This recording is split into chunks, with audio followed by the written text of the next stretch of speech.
भारत की छाप है G7 समिट शुरू होने से पहले ही नजर आ रही है। जॉर्जिया मेलोनी ने नमस्ते करके स्वागत क्यों किया होगा? प्रधानमंत्री जो जॉर्जिया मेलोनी है उन्होंने यूरोपियन कमीशन की अध्यक्ष का हाथ जोड़कर नमस्ते करके स्वागत किया था।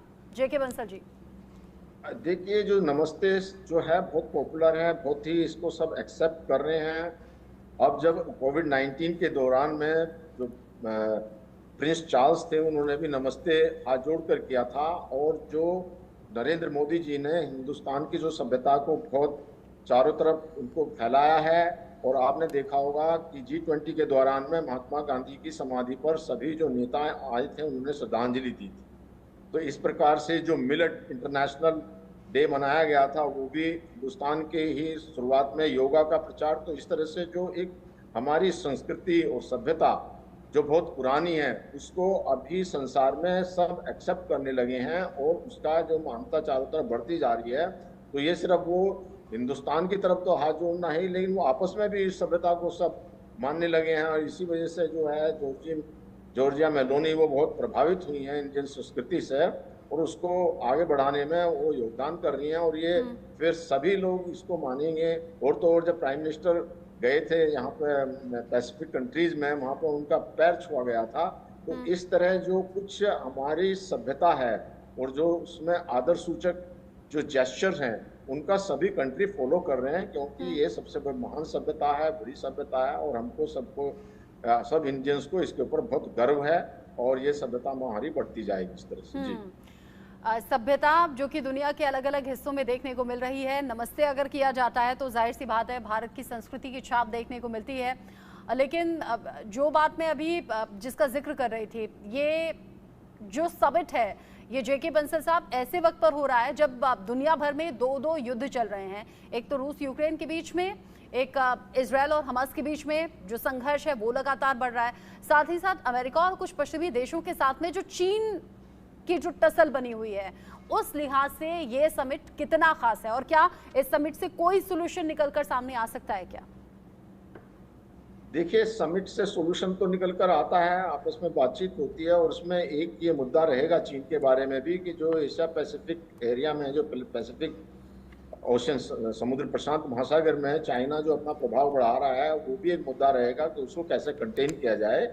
और जो मुद्दे हैं आप देखेंगे कि G7 के अंदर में ज़्यादातर जो सिक्योरिटी और पॉलिटिकल मुद्दे रहते हैं, जबकि G20 में खासकर इकोनॉमी और फाइनेंस से रिलेटेड मुद्दे रहते हैं। तो यहाँ पर एशिया पैसिफिक के अंदर में जो भारत भी एक पार्टनर है, तो उस चीज़ को लेकर के उसको बहुत एक मुद्दा रहेगा। इसके अलावा जो यूक्रेन रशिया वार है उसके बारे में भी सेंट्रल स्टेज में रहेगा। जो गाजा के अंदर में हमास इजराइल वॉर चल रहा है उसके बारे में भी रहेगा, तो ज़्यादातर ही रहेगा।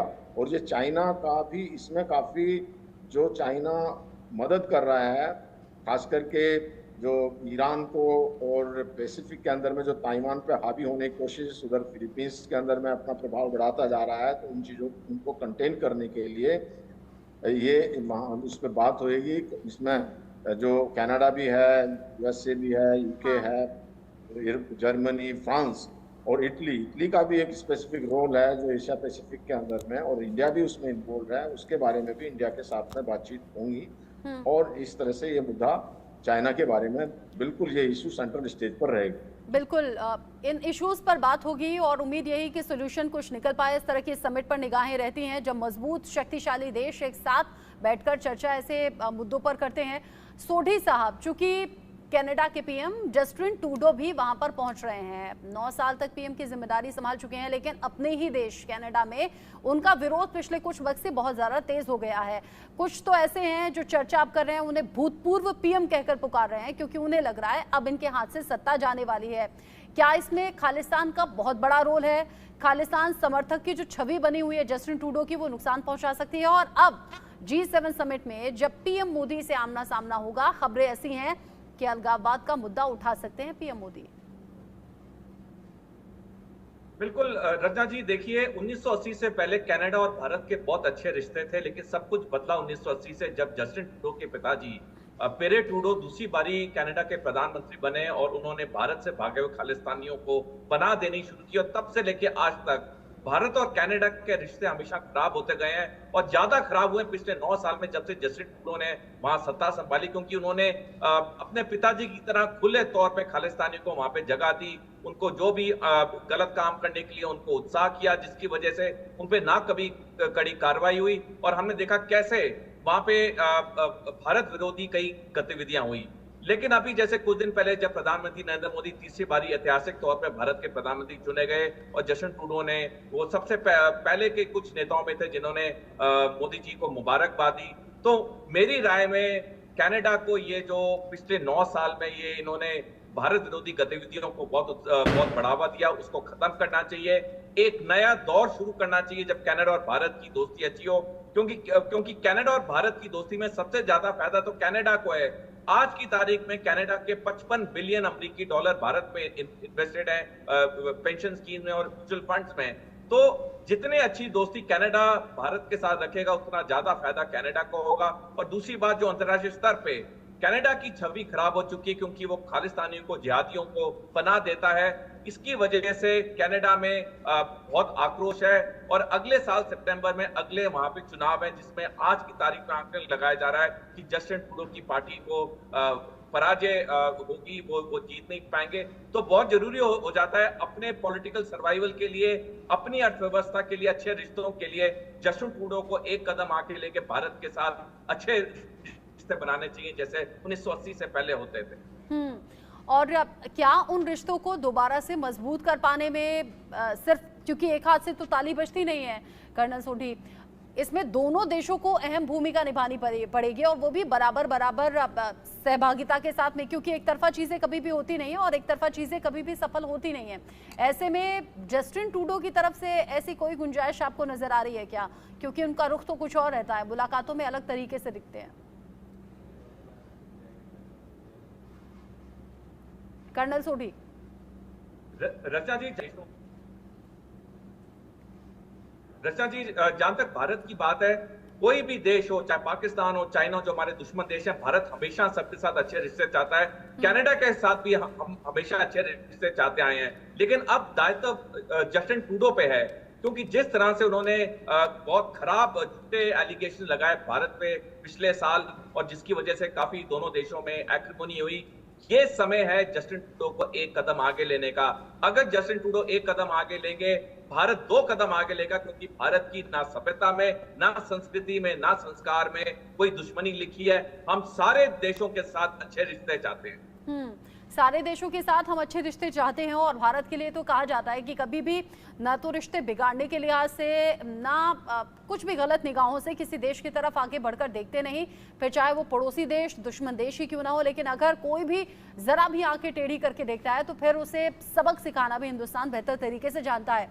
लेकिन जेके बंसल साहब, यहाँ G7 समिट में जो अलग अलग राष्ट्र के प्रमुख पहुंच रहे हैं, अलग अलग तरह से चैलेंजेस उनके सामने हैं, लेकिन अगर 2 मजबूत राष्ट्र प्रमुखों की बात मैं करूं इन सभी में, तो एक तरफ जॉर्जिया मेलोनी नजर आती हैं जिनका अच्छा खासा दबदबा है, अच्छी खासी फॉलोइंग है और वो मजबूत तरीके से अपने पद पर बनी हुई हैं, और दूसरी तरफ हैं प्रधानमंत्री नरेंद्र मोदी।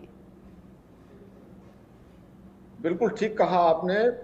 जो हमारे प्रधानमंत्री नरेंद्र मोदी जी अभी इलेक्ट हुए हैं, उनका तीसरा कार्यकाल शुरू हुआ है, और जो खुशी की बात या जो स्ट्रॉन्गनेस जॉर्जिया मेलोनी की है, अभी जो यूरोपियन यूनियन के इलेक्शन हुए हैं, जो राइटिस्ट विंग में उनका दबदबा है वो बहुत मजबूत निकल करके आई हैं। जबकि जो बाकी 6 देश हैं जो जी समिट के जो 6 हो रहे हैं, उसमें आप चाहे प्रेसिडेंट ऑफ यूनाइटेड स्टेट ले लीजिए, उनके यहाँ इलेक्शन होना है, उनकी फॉलोइंग कम है। जस्टिन ट्रूडो के बारे में अभी सोडी साहब ने बताया ही है, उनका जाना भी करीब करीब संभव सा ही है।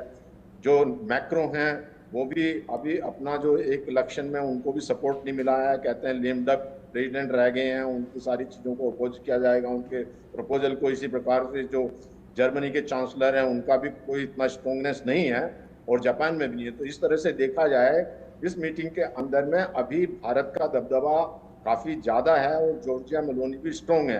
एक चीज़ मैं ये कहना चाहूँगा कि जो G7 के कंट्री थे उनमें से फ्रांस, अपने यूके, इटली और कनाडा, 4 कंट्री ऐसे हैं इनकी जो इकोनॉमी है वो हिंदुस्तान से भी कम है। पहले जो G7 कंट्री बने थे वो इकोनॉमी के बेस पर बने थे 1975 में। आज की तारीख में हिंदुस्तान उनकी इकोनॉमी को सरपास कर चुका है। तो इन चीज़ों इनको देखते हुए हमारा स्टेटस बहुत हाई हो चुका है और इटली के साथ हमारे खास संबंध हैं। करीब 2 लाख हिंदुस्तानी वहाँ पे रहते हैं। $15 बिलियन का व्यापार होता है। तो और हमारा कोऑपरेशन हर फील्ड के अंदर में है। आगे बढ़ रहे हैं हम तरीके से। जो कुछ चीजें, कुछ ऐसी सामान है जो भारत एक्सपोर्ट करता है, जैसे स्टील है, फार्मेसी है, इस तरह के जो रैनबैक्सी, TCS, इन कंपनियां वहाँ पे काम कर रही हैं। जो डिफेंस का सामान और साइंस टेक्नोलॉजी वो इटली से आता है और हमारे साथ में को प्रोडक्शन और को डेवलपमेंट की बात है साथ चलने की, जिस अंदर में न्यूक्लियर मटेरियल से संबंधित भी हैं। जो कुछ हमारी 127 जो मैरीन की जो गन्स हैं वो वहाँ से इंपोर्ट करते हैं। जो लाइट या स्मॉल एयरक्राफ्ट हैं BSF इस्तेमाल करता है वो भी वहाँ से आती हैं। तो इस जो हमारा जो अभी 2014 में जो ये एक कांड हुआ था, उस समय जो अगस्ता वेस्टलैंड के थ्रू वो बैन कर दिया गया, तो अब बैन उठा लिया गया है और बैन उठाने से व्यापार के संबंध बढ़ गए हैं, जिससे इटली और इंडिया के व्यापार बढ़ता जाएगा और दोनों ही कंट्री सेंट्रल स्टेज पर रहेंगे, द्विपक्षीय वार्ता भी होगी। तो ये सब देखते हुए आप देख रहे हैं मोदी कि चूंकि हिंदुस्तान इटली की पहुंचे अहमियत बढ़ती जा रही और है। उन्होंने वहां पहुंचकर पोस्ट भी किया है और ये कहा है कि बहुत ज्यादा उत्सुक मैं अलग अलग राष्ट्र के प्रमुखों से मिलने के लिए हूं और उस उत्सुकता के साथ के जो वैश्विक तौर पर जो चैलेंजेस हैं उनका समाधान मिलकर निकाला जाएगा। और साथ ही साथ हमें बड़ा इंतजार रहेगा, चूंकि इससे पहले जॉर्जिया मेलोनी और PM मोदी के बीच में जब मुलाकातें हुई हैं या फिर खासतौर पर जो वो सेल्फी ली थी जॉर्जिया मेलोनी ने, सोशल मीडिया पर वो तस्वीरें बहुत तेजी से वायरल हुई थी, लोगों ने बहुत ज्यादा पसंद भी की थी, चर्चा की थी उस बारे में।